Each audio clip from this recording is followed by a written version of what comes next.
Assalamualaikum warahmatullahi wabarakatuh. Kembali lagi dengan saya Sesti Novia Diharja dalam rangka penyelesaian tugas mata kuliah pengembangan organisasi yang berjudul Strategi Intervensi dalam Peningkatan Produktivitas. Analisis rancangan bangunan pekerjaan di lingkungan pemerintah.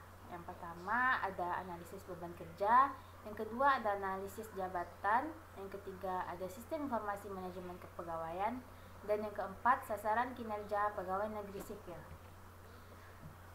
Yang pertama dari analisis beban kerja dapat saya jabarkan, yaitu seluruh pegawai dalam suatu organisasi diberikan beban kerja dan bertanggung jawab. Dalam analisis ini terdapat indikator-indikator beban kerja seperti uraian tugas, waktu, volume beban kerja dalam kurun waktu tertentu, persentase, dan jumlah pegawai ideal yang seharusnya dibutuhkan suatu organisasi.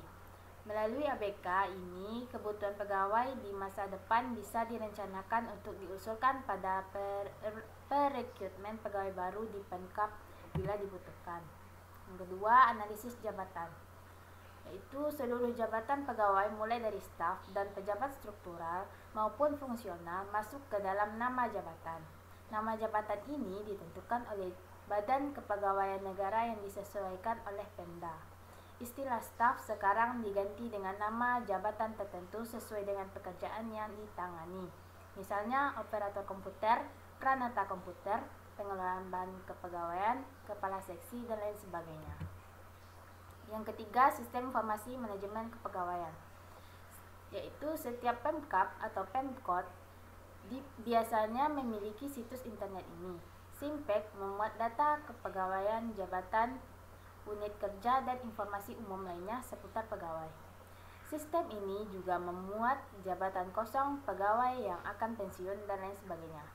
Selain itu, juga digunakan untuk konsultasi online dan mengolah data-data kepegawaian. Yang keempat ada sasaran kinerja pegawai negeri sipil, yaitu dokumen ini merupakan kontrak pekerjaan antara pegawai dengan atasan langsungnya. Di sini memuat uraian tugas, kualitas pekerjaan, volume atau jumlah pekerjaan, waktu, target, sasaran, dan lain sebagainya. Nantinya pada akhir tahun akan dinilai realisasinya berapa dan akan kelihatan nilai nilai prestasi kerja pegawai dalam daftar penilaian prestasi PNS. Selanjutnya, apa itu gugus tugas kendali mutu atau Quality Control Circle, yaitu kelompok kecil yang terdiri dari 5-8 orang yang bekerja sama membahas atau problem atau masalah di tempat kerja untuk mencari jalan keluarnya. Dengan demikian, terjadi perbaikan. Contohnya, sebelum memanggil teknisi, pastikan dulu dengan mempelajari buku petunjuk ini yang memuat solusi dan problem printer ini. Tujuan GKM atau gugus kendali mutu. Pertama, pekerja dilibatkan secara aktif dan ikut dalam proses membuat keputusan. Umumnya GKM ini bertemu sekali dalam seminggu di jam kerja selama 30-90 menit dan menggarap suatu problem bila perlu 3-6 kali pertemuan. GKM dilakukan dengan cara yang telah diatur sehingga memperlancar proses mencari jalan keluar atau solusi. Kelompok ini akan bubar setelah menyelesaikan satu problem yang dibahas, lalu dibentuk lagi untuk masalah lain. GKM akan dipandu oleh moderator yang berpengalaman, bisa atasan langsung atau dari seksi lain. Aktivitas GKM. Pertama, mengidentifikasi persoalan mutu yang dihadapi. Kedua, menyiapkan bahan dan data untuk pembahasan persoalan. Ketiga, mengeluarkan ide pemecahan persoalan. Keempat, menetapkan sasaran perbaikan mutu. Kelima, menerapkan uji coba ide pemecahan persoalan di tempat kerja. Keenam, menilai hasil kerja dari penerapan ide. Ketujuh, membuat kesimpulan dan memberikan rekomendasi kepada atasan untuk menerapkan teknik baru. Dan yang terakhir, mengidentifikasi persoalan mutu yang baru dan seterusnya mengulang siklus ini. Proses GKM. Bisa dilihat di sini ada advisor yang terdiri atas pemimpin perusahaan dan kepala produksi. Apa tema dari masalah yang disusun oleh anggota GKM, oleh fasilitator dan pimpinan perusahaan. Fasilitas dari GKM ini aparat Depring pusat dan aparat Kanwil. Kemudian memasuki analisa masalah. Kemudian lanjut ke cara pemecahan masalah.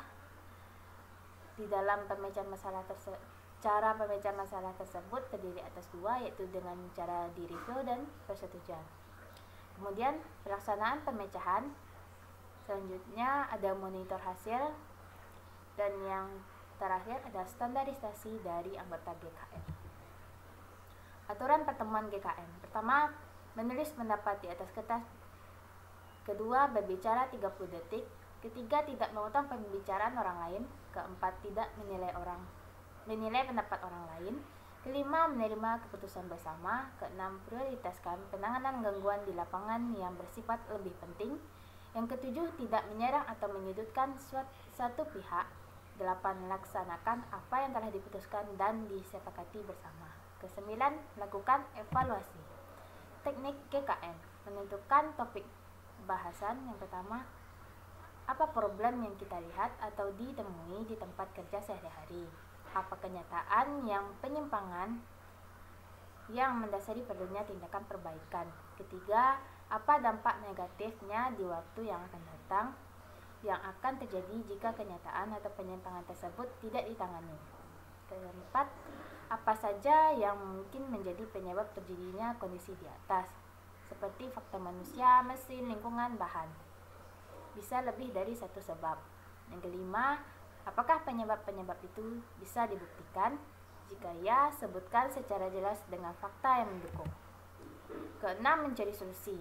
Apa yang harus dilakukan untuk mengatasi penyebab tersebut? Yang ketujuh, jumlah solusinya sama dengan jumlah penyebab yang teridentifikasi sebelumnya. Apakah ada problem ikutan yang akan terjadi dalam mengimplementasi solusi itu? Kedelapan, membuat keputusan. Apakah problem ikutan itu cukup serius sehingga solusi X dan XY itu diabaikan? 9. Tentukan keputusan akhir. 7 quality control tools. 1. Priority analysis. 2. Flow charts. 3. Check sheet. 4. Histogram. 5. Scatter diagrams. 6.